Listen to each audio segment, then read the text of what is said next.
সব শেষ হয়ে গেল। আজকে সকালবেলা খেলা করছিল, নিজেই ছাদে গেল, হিসু করলো, নিজেই খাওয়ার জন্য আমার কাছে খেলো। ও কদিন ধরে ভাত খেতে চাইছিল না, শুধু মাংস আর পেডিগ্রি খাচ্ছিল, ডিম সিদ্ধ এগুলো খাচ্ছিল।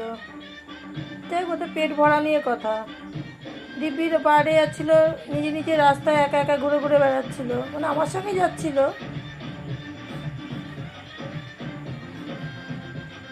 একা একা ধরতেও হয় না, কিচ্ছু করতে হয় না, নিজে নিজে একা একা পিছন পিছন চলে যায়, আবার পিছন পিছন চলে আসে।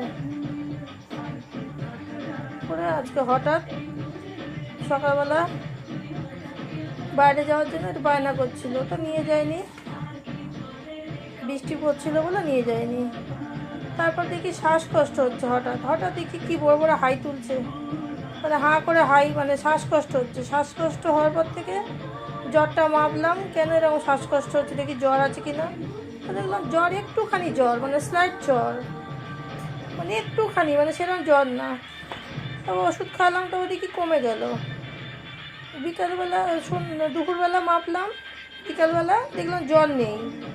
তাও ওয়ারেসের জল টল খাওয়ালাম, একটা ইঞ্জেকশন করলাম যাতে গ্যাস ট্যাস না হয়।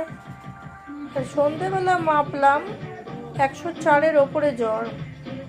যেই 104-এর ওপরে যখন জ্বরটা হলো, সঙ্গে সঙ্গে আমি একটু বাইরে গেলাম, ওই পাড়ার চাঁদা নিতে এসেছিলো, একটু বাইরে গেলাম। তার মধ্যে দেখি এসে, যেই আমি বাইরে গেছি, আমার পাশে শুয়েছি বলে ও মরছিল না, আর যেই আমি পাশ থেকে উঠে বাইরে গেছি, তারপরেই মারা গেল।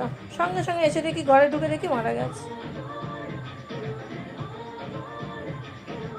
মারা যাওয়ার সময় একটু হিসু করে দিয়েছে, বিছনাতেই মারা গেছে।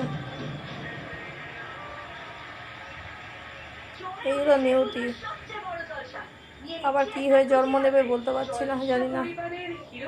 আমার কোল খালি করে দিয়ে চলে গেল।